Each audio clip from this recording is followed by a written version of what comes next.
Olá, bem-vindos. Conversas à Fiada na sua companhia, mais uma vez RCA 104 FM. Estamos nos estúdios em Santarém.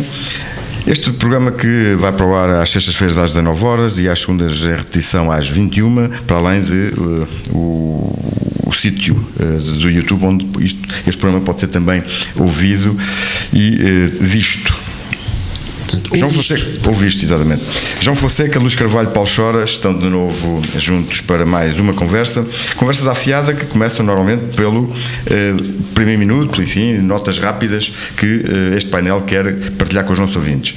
Hoje estamos mais nessa condição e a começar, Luís Carvalho, que a semana passada, ao que consta, não tiveste a oportunidade para dizer todas as tuas notas, tens agora mais um minuto mais outro, para dizer das notas da semana passada e desta.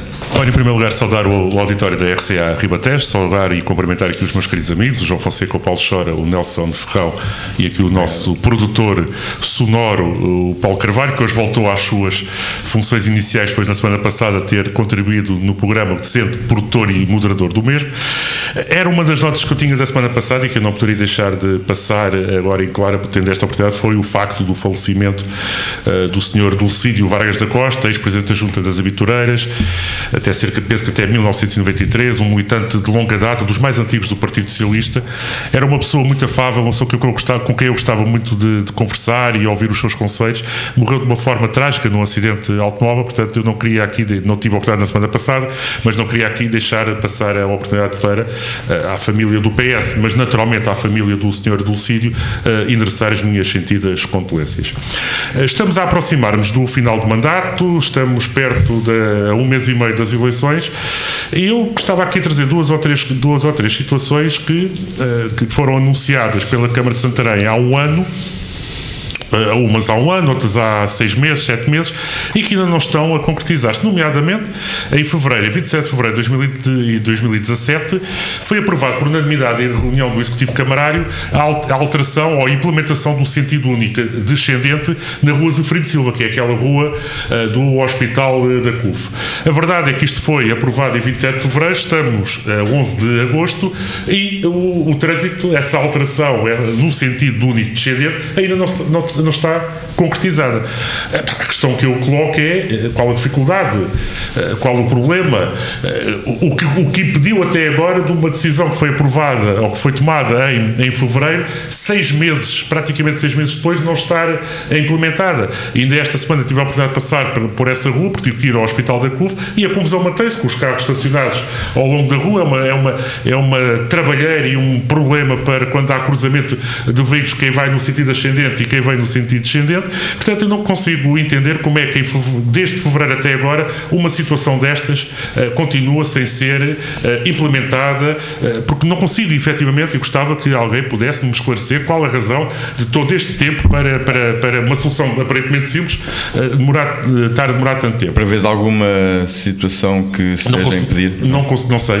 Se houver, eu gostaria de saber, que era para depois, naturalmente, aqui também informar os nossos ouvintes e explicar a razão então pela qual essa implementação ainda não está a ser, não foi posta em prática. Uma segunda nota, eu penso que já referi anteriormente esta situação, mas um ano passou em que veio a notícia que a Câmara Municipal de Santarém tinha arrendado o antigo Centro Comercial Escala 4 para ali instalar diversas associações culturais, desportivas e de ação social. Um ano. A renda são 2.000 euros por mês, que foi acordada entre a Câmara e o proprietário, ou os proprietários do espaço. E a Câmara está a pagar. Só que o edifício continua vazio. Nenhuma associação, seja ela cultural ou desportiva ou de ação social, foi para aquele espaço.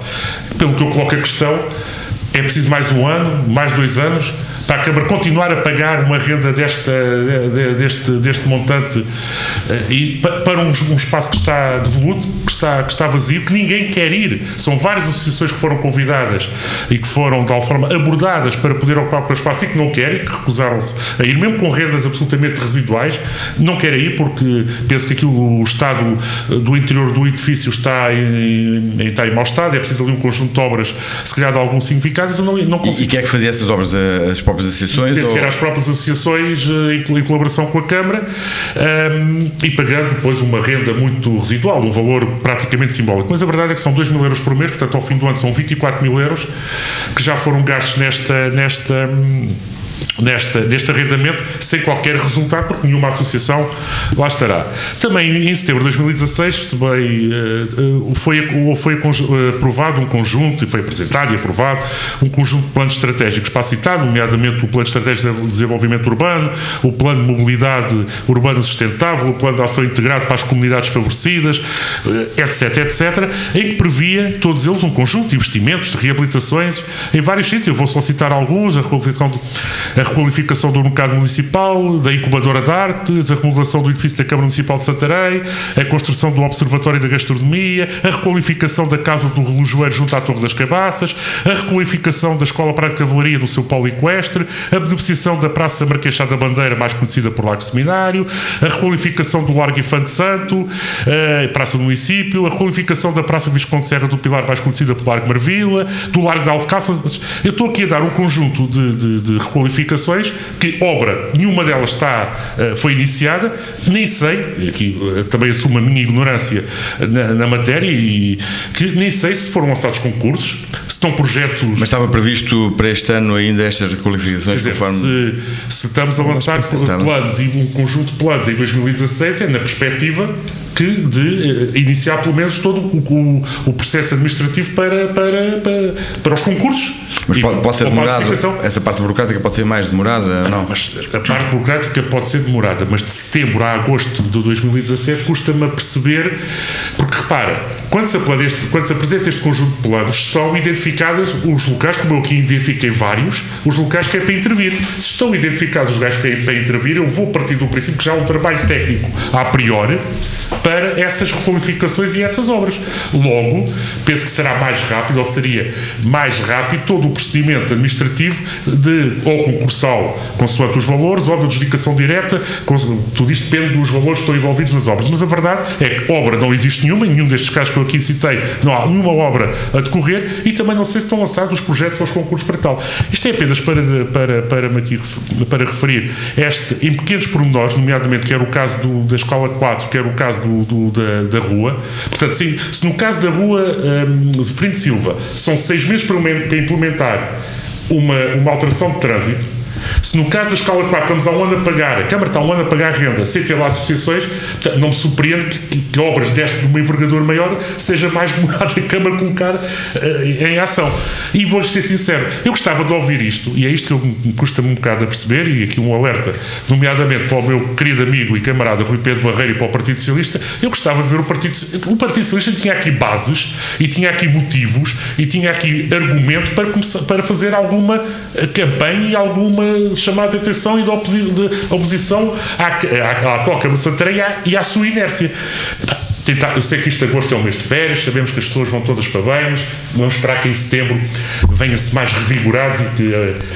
Mas o PS teve vereadores na Câmara e que aparentemente não comentaram esse tipo de situações. Vereadores da Câmara, que nenhum deles vai ser candidato nas próximas eleições. Sim, portanto, cabe agora mais a quem está a querer tomar o poder, não propriamente aos vereadores que estão a deixar as suas funções. Mas as pessoas, o eleitorado faz essas contas, como estás a dizer, ou seja, não conta quem esteve antes e vai contar quem espera vir a estar. Não, porque assim, alguns destes casos foram levantados. Eu lembro que o Celso Braz, vereador do PS, levantou N vezes a situação da rua Zeferino de Silva. Foram várias as vezes que levantou essa questão em reunião de Câmara, e depois foi resolvida com a aprovação da alteração a 27 de fevereiro. Ele levantou esse assunto várias vezes. Aliás, as pessoas podem ir ao Facebook, quer do Celso, quer do Ricardo Segurado, mas mais do Celso, porque o Ricardo Segurado agora não tem ido tanto às reuniões de Câmara. O Celso coloca com regularidade as suas intervenções do período antes da ordem do dia, com os conjuntos de alertas e sobre as falhas e sobre os problemas que existem na cidade e no concelho. Portanto, agora, naturalmente, neste momento, cabe a quem quer reconquistar o poder, cabe a quem quer ganhar a Câmara de Santarém, levantar um conjunto de questões que são importantes, que nesta situação são questões concretas que mexem com a vida das pessoas, nomeadamente a questão do trânsito, e mexe com o dinheiro da autarquia, nomeadamente a questão do arrendamento do Escala 4, ou do ex-Escala 4. Os restantes têm alguma indicação sobre estes dois temas. Não, Nelson, eu aproveito para pegar aqui em algumas coisas que o Luís falou, mas antes de mais quero apresentar convitualmente os meus cumprimentos ao nosso auditório, aqui aos meus colegas de painel e também aqui ao Paulo Carvalho, da Quinta de Produção. E antes de passar também um bocadinho aqui as minhas notas, falar um bocadinho aqui, tocar aqui alguns pontos que o Luís referiu. Eu realmente a questão da Rua Zafirino Brandão é pertinente, muito pertinente. Obrigado. Passei lá até várias vezes já recentemente, até porque agora, por via de um cano que rebentou junto à rotunda em frente à escola agrária, faz-se o desvio para aí, quando eu habitualmente, que é um trajeto que habitualmente faço para o trabalho, e realmente estranho que já há tanto tempo que está aprovada essa alteração, que aparentemente seria só de colocar sinalização de trânsito. Sabemos que naturalmente isto tem que ser também publicado, não pode ser só alterada a sinalização, há todo um formalismo legal a ser cumprido, mas estranho realmente, e já me tinha questionado o porquê, porque é uma situação que parece aparentemente simples, quando muitas vezes em outras se resolve-se com muito mais facilidade e com muito mais celeridade. E é urgente, não tem havido ali nada de maior, mas é necessário garantir a segurança de carros e peões, e numa zona em que, sendo próximo do hospital, há peões que circulam com menos capacidade, naturalmente, porque se vão ao hospital poderão não estar bem, e é importante essa alteração de trânsito. Em relação aos restantes pontos que o Luís toca, eu não sei de facto porque é que foram referidos já há bastante tempo essas alterações. Era suposto até já por esta altura o mercado já estar a ser intervencionado, por alguma informação que tivemos. O Luís não referiu, mas por exemplo também penso que era suposto também já se estar a fazer as obras previstas para a Avenida Afonso Henriques. Desconheço exatamente porquê, não sei se o foco da Câmara terá virado um bocadinho mais também para a questão da reabertura da Nacional 114, não sei se será propriamente por isso, poderá ser questões burocráticas, mas acho que era importante haver aqui um esforço, porque são zonas que são importantes, principalmente o mercado e alguns dos outros casos que o Luís aqui falou, estão a precisar... Não falei de todos. Não, mas é, por exemplo, a questão da Torre do Relógio, acho que é a própria requalificação do Lar do Seminário. Eu ainda hoje passei lá no Lar do Seminário e vi alguns turistas, não muitos, enchiam a esplanada da Biju, que também não é particularmente grande, mas enchiam, e o resto um bocadinho triste, um bocadinho sujo. Aí culpo um bocadinho também quem tem ali alguns negócios, outras pessoas que também frequentemente passam lá de carro, também não contribui para isso, acaba por trazer alguma sujidade para ali que dá um bocadinho mau aspecto, e para quem faz turismo acaba por não ser muito agradável. Mas são realmente, é de questionar de facto e sabermos o porquê de não estar ainda a avançar estas obras, porque são emblemáticas e são importantes. Claro, se calhar muitas vezes é-se criticado por se fazer obras próximo de eleições por uma questão de eleitoralismo. Se calhar a Câmara está à espera, Ricardo Gonçalves está à espera depois de dia 1 de outubro de então iniciar, para não fazê-lo neste momento e dizerem, pois é, o costume é por causa das eleições, lá vêm as habituais obras, mas pronto. E fez-se outras a nível de repavimentação de estradas que também eram importantes, e algumas delas eram de facto muito urgentes e foram feitas. Paulo, sobre este assunto já alguma nota?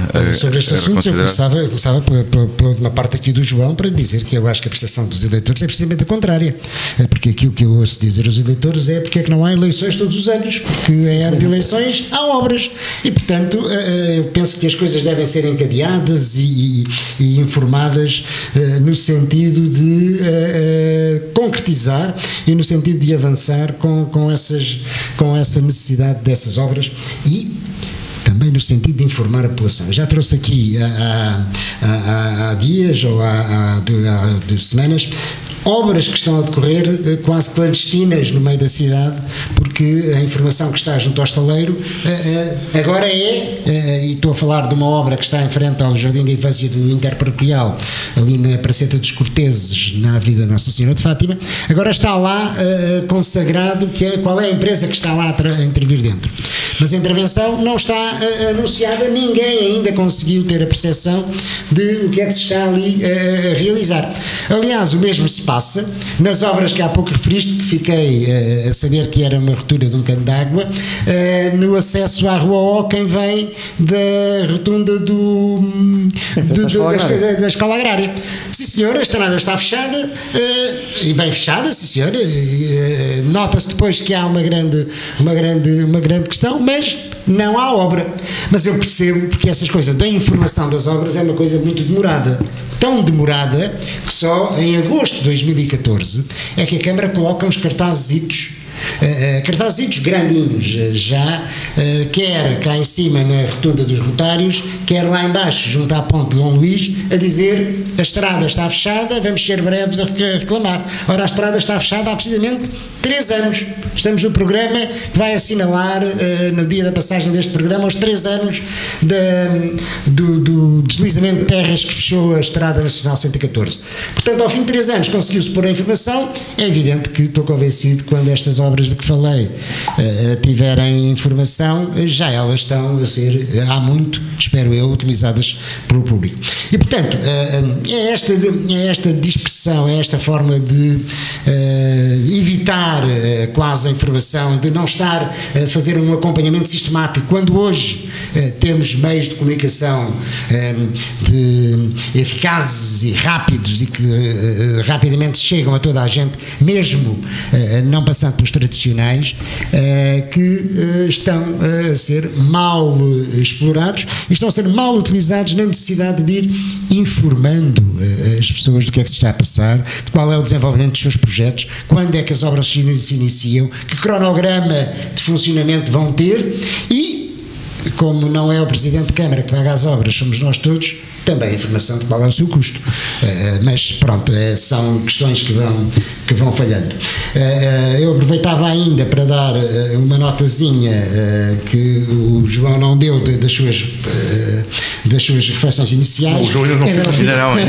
Estamos ainda sobre as iniciais. Vamos ao João. Exatamente. Não, eu voltava aqui, não sei se sobre estes assuntos locais há mais alguma questão a colocar, porque senão eu avançava só para não andarmos a saltar de um lado para o outro.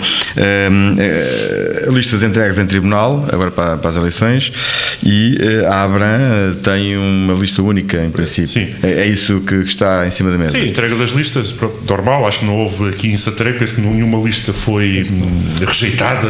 Por enquanto, há indicações que está em averiguação de uma nova lista, de um novo partido que está a ser entregue e que algo consta, mas ainda não consta.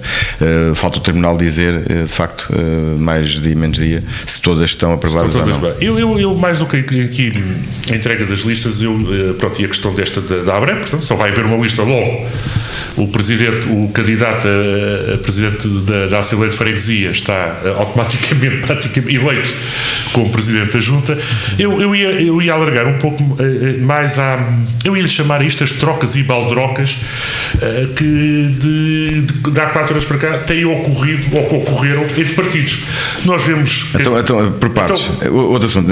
Então, Abram, o que é que se passa com a Abram? É uma lista única? Uma lista única que eu, por acaso, nem sei é partidária. É partidário, não, por causa... Não é uma lista da Abram, é uma lista do Partido Social Democrata, pelo menos aceite provisoriamente, e portanto será... Com o presidente anterior? Com o atual presidente. Digo já de antemão. Uma candidatura, e portanto essa lista, só espero, e eu tenho já alguns anos de participação na colaboração de realização de listas, há sempre aqueles amigos, aquelas pessoas que aceitam estar na lista, mas não me ponham em lugar elegível, ponham-me cá para trás.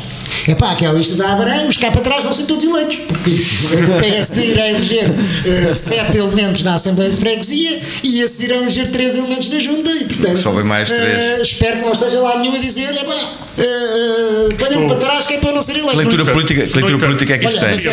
Mas me surpreende por uma razão, nomeadamente da parte do Partido Socialista. Eu não me esqueço que o PS foi poder na Junta da Abram durante vários mandatos. o PS tem uma forte, ou tinha uma forte implementação e implantação naquele local. Lembro do Sr. Ezequiel, a Sra. Louro, foi Presidente da Junta da Abra durante, não sei se 2, 3, 4 mandatos. Mete-me alguma confusão, apesar de eu estou completamente por fora do processo de constituição das listas e por parte do PS, mas mete-me alguma confusão como é que o Partido Socialista, que foi poder na Abra, teve presidente de juntas na Abra, não consegue fazer uma lista para a Abra. Com toda a sinceridade, é algo que eu quando soube esta situação, e foi o Paulo Chora que levantou, quando nós falávamos antes que temas e que assuntos iríamos abordar, e quando ele diz isto eu fiquei absolutamente espantado de só ver a lista do PSD. Eu acho que até lhe perguntei, mas é uma lista como na Intermês e a Zoia, ou em Verdelho, Achete e Póvoa, que os candidatos são independentes, apoiados pelo PS, pelo PSD, etc. E o Chora disse, não, é uma lista do PSD. E eu fiquei surpreendido, mas o PS não consegue apresentar a lista da Abra. Gostava de saber o porquê, qual o motivo, o que é que aconteceu para que o Partido Socialista, que volto a repetir, foi poder na Abra, teve vários mandatos como presidente da Abra, não conseguia apresentar a lista nesta freguesia. Paulo, sobre isto há alguma coisa? Olha, só fazer um acrescento que este fenómeno da Abra, juntando, por exemplo, tal fenómeno que o Luís já aqui considerou de listas de cidadãos eleitores em Azoia de Cima, Termês, e em Achete, Póvoa e não, Achete, Póvoa e Azoia de Baixo. Verdelho não era freguesia. Peço desculpa. E tens o caso de São Vicente de Valfigueira. Não, aí é um outro fenómeno. Aí são outros fenómenos. Mas estas duas listas vão ter, ou são reivindicados os seus candidatos a Presidente de Junta como sendo apoiados pelo Partido Socialista e pelo PSD. E, portanto, quer Ricardo Gonçalves, quer Rui Barreira, enquanto candidatos a Presidente de Câmara, apoiam estas duas listas para candidatos. Azoia de Cima, e Achete de Póvoa e a Azoia de Baixo. Exatamente. E, portanto, nestes dois casos concretos, temos este fenómeno interessante, que é as duas maiores forças políticas do município apoiam aqueles dois candidatos a Presidente de Junta. Que leitura política é que isso tem?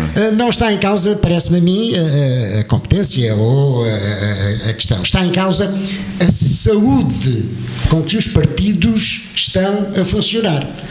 Digamos que cada vez mais se está a fazer passar a toda a gente que, e desculpem o termo, que os partidos são aquele bando de malfeitores que querem assaltar o poder e que as pessoas não estão disponíveis para participar na lista dos partidos porque não querem ser confundidos com isso. Ora, são os próprios partidos que vão, infelizmente, cultivando esta imagem, a passagem desta imagem com alguma força para a opinião pública e que depois se confrontam ao nível do poder local, que são os órgãos de poder mais próximo das populações. As dificuldades se iniciam no recrutamento de candidatos para fazerem parte das listas.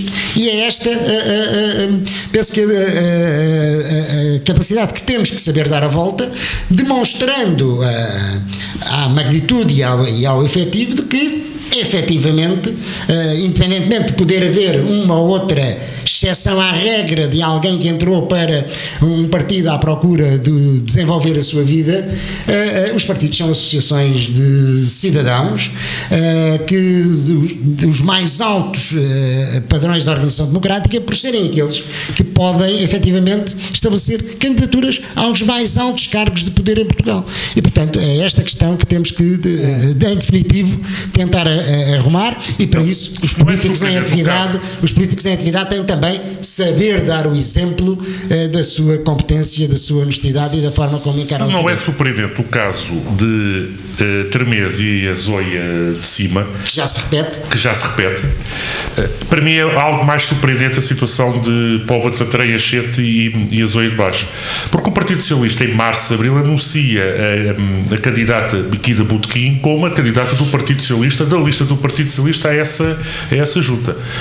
O que me leva a colocar a questão: que movimentações o que terá ocorrido durante este período, que promessas poderão ter sido feitas a nível do poder autárquico, nomeadamente por parte do Presidente da Câmara, à candidata, para que... Já foi dito que foi prometido algumas intervenções, obras e investimentos para a freguesia, para que ela, de repente, não vá com as cores do Partido Socialista e vá neste apoio abrangente. Por outro lado, depois também aqui o papel do Partido Socialista, que o Partido Socialista também aceita, a Conselhia do PS também aceita uma situação destas. Este é um caso. Havia condições para alterar. Pois, já tinha feito. Apesar do PS ter lá o Presidente da Junta, que é o conhecido António João. Poderia o PS socorrer se o António João ia apresentar uma lista? Não sei se o António João estaria disponível ou não para essa situação, apesar de eu ter visto alguns escritos dele no Facebook, algo críticos.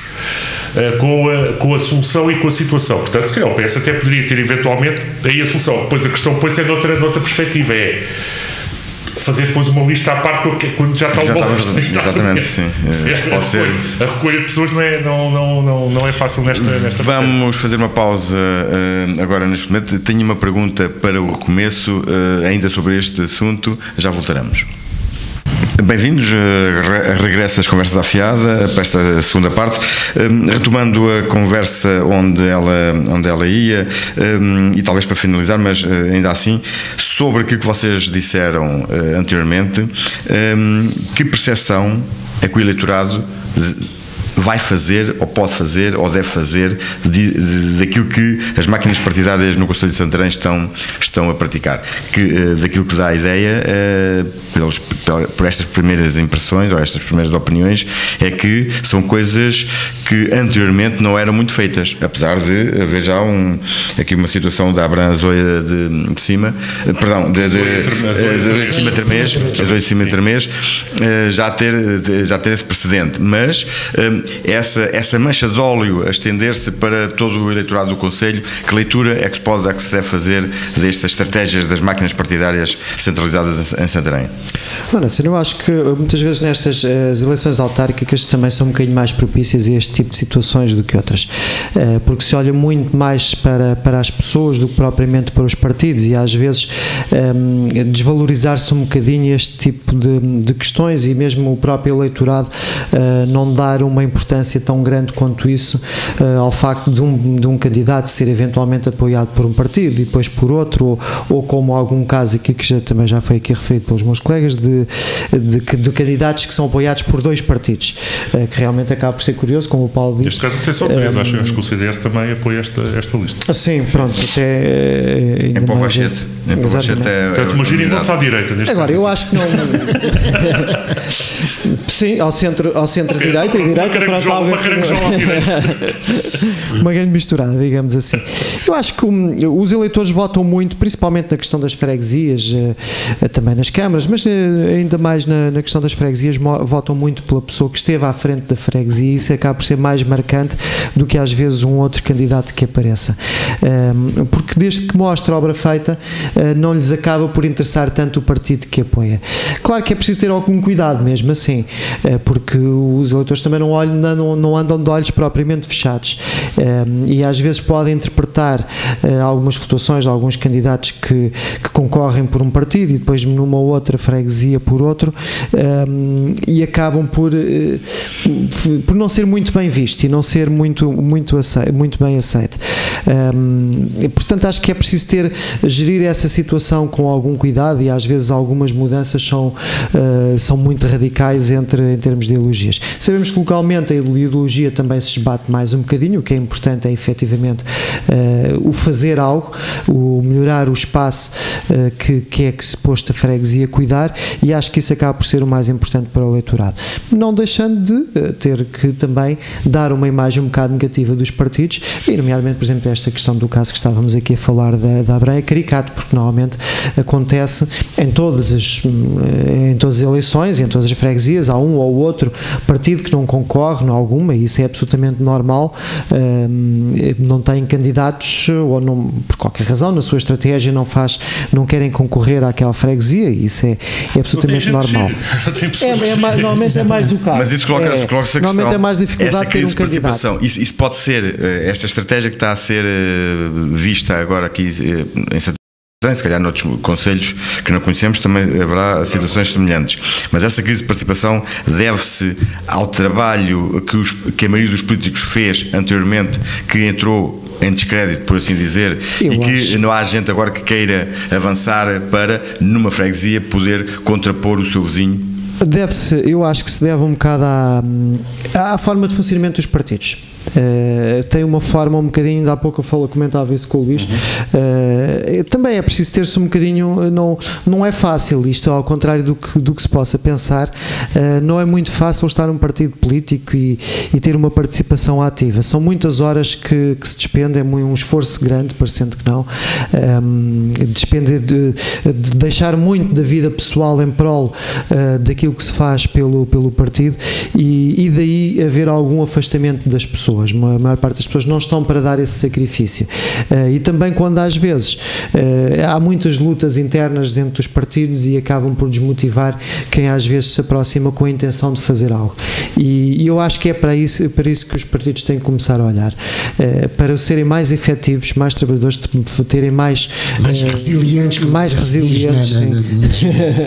também, sim, é verdade, porque é isso que os eleitores esperam deles. Os eleitores esperam que seja feita alguma coisa. Nós votamos em alguém na expectativa de que essa pessoa faça algo pelo espaço, pela sociedade em que nos inserimos, e se não vimos isso devidamente refletido, acaba por nos desmotivar, e leva à abstenção, e também, neste caso concreto que estamos a falar, a uma dificuldade de participação. E sim, é como o Luís diz, o caso muitas vezes não se concorrer a uma determinada freguesia, o principal motivo não é propriamente uma questão de estratégia, mas sim uma questão de não ter ninguém disponível para. Essa questão que aqui ponho, e já vejo um pouco, ainda agora estava aqui a sorrir-me, porque estava aqui já a fazer um fait divers, é um fait divers, não tem importância nenhuma, não deixava de ter piada após as eleições, quando fosse a primeira reunião da Assembleia da ANAFRE, da Associação Nacional de Freguesias, e vamos imaginar que PS e PSD estariam empatados em juntas representadas na ANAFRE, e para decidir quem é que ia escolher, quem é que ganhava a lista, ser decidido pela Presidente da Junta de Povo, Achete e Azoi, ou pelo Presidente da Junta Termez e Azoi. Mas isto é um fait divers, não tem importância. Mas, por exemplo, mais importante é na Assembleia Municipal. Como é que se vota na Assembleia Municipal? Como é que se atua na Assembleia Municipal?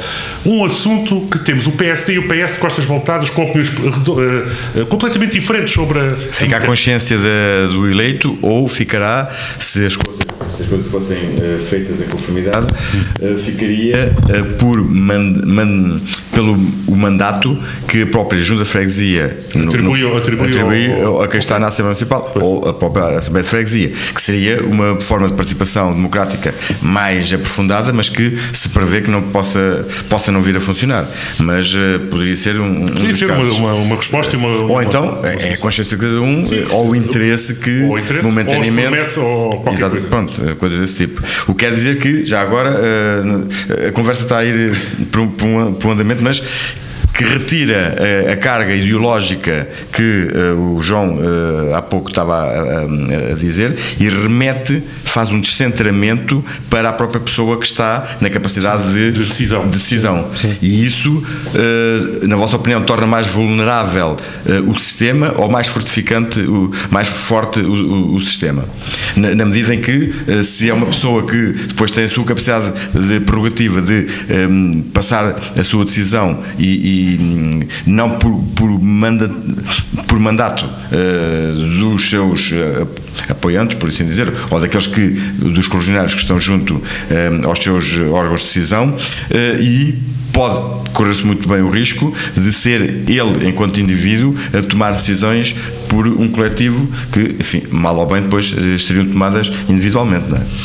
Aí a questão é da capacidade que o próprio eleito tem de interpretar aquilo que o eleitorado está a pensar naquele momento sobre aquela questão.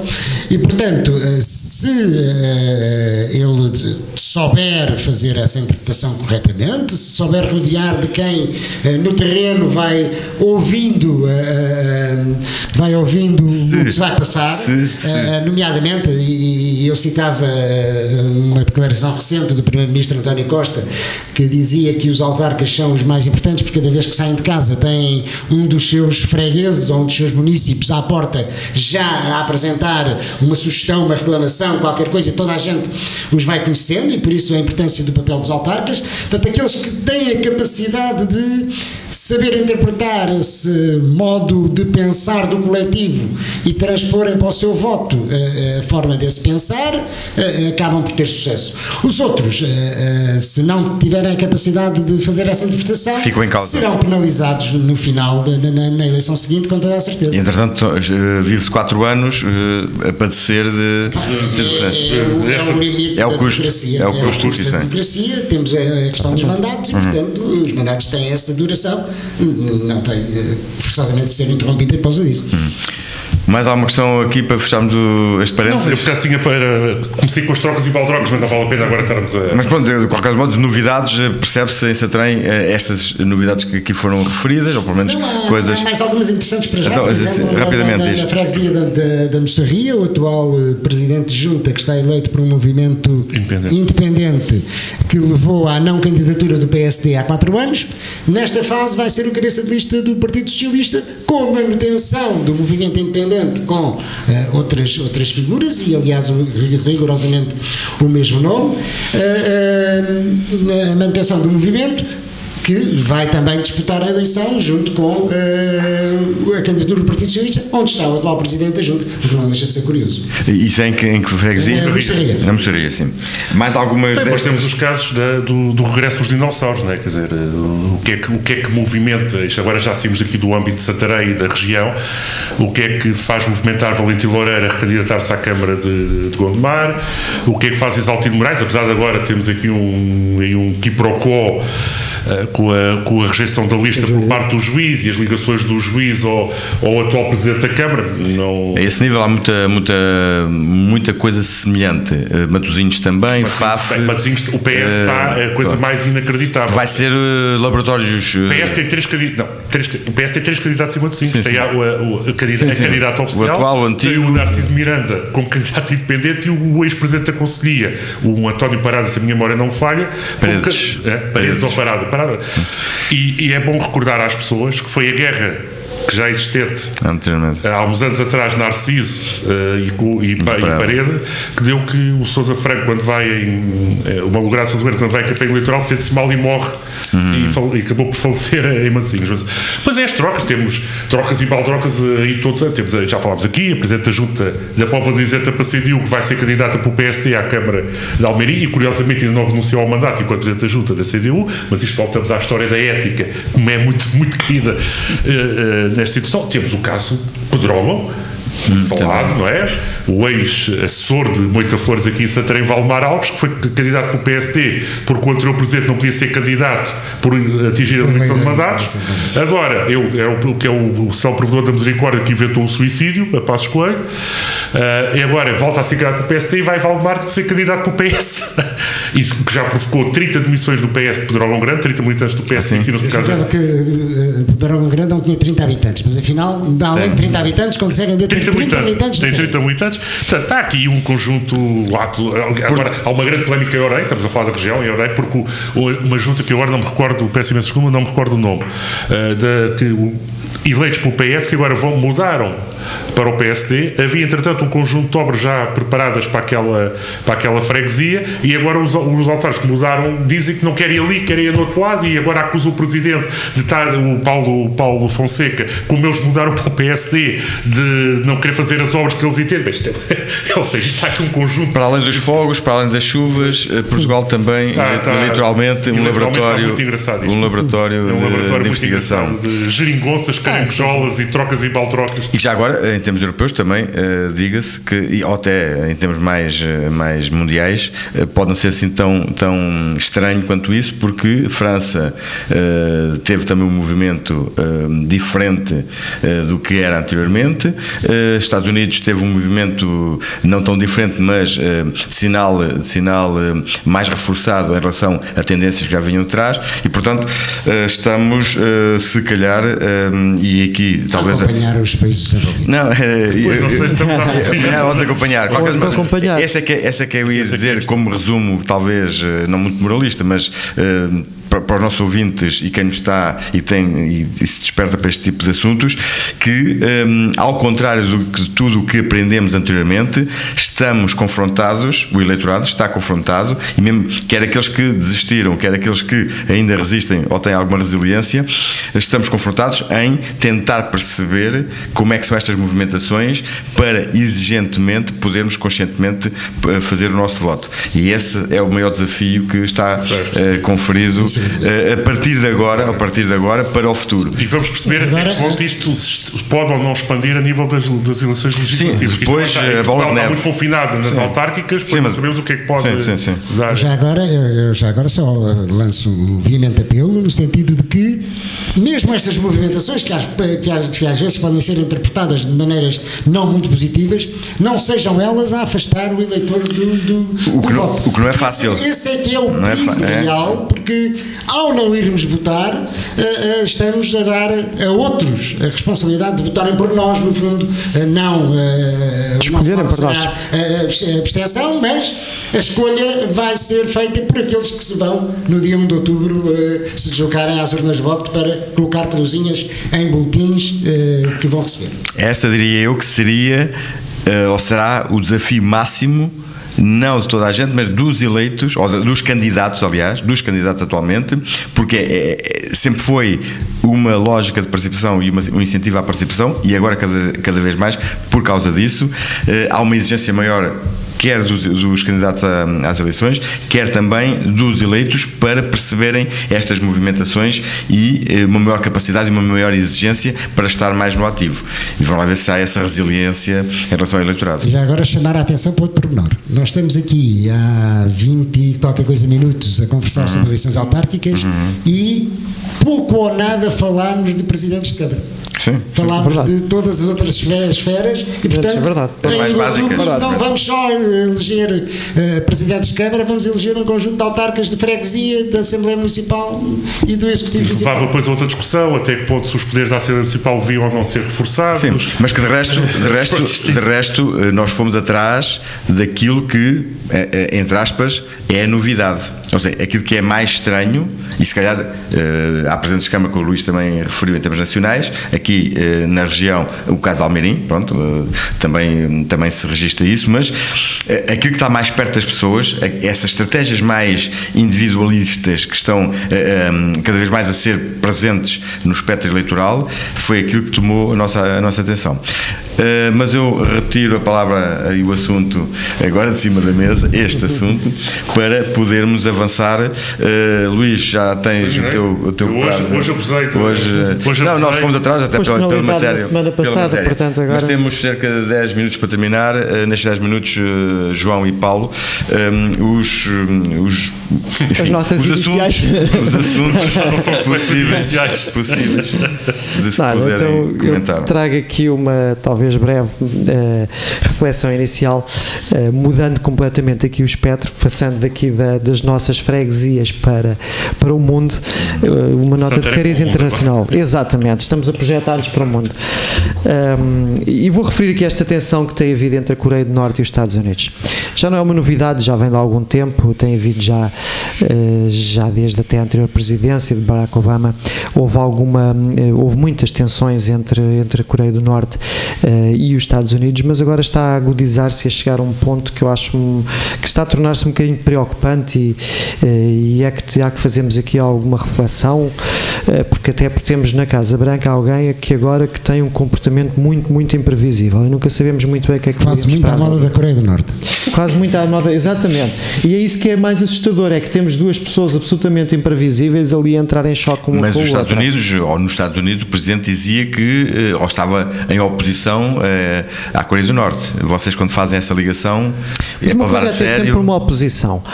A oposição sempre houve, não é? Até, já desde o Presidente anterior isso existia. Eu durante algum tempo tive a opinião de que a Coreia do Norte só conseguiria acertar com os mísseis e alguma coisa se o empurrasse para cima de algo.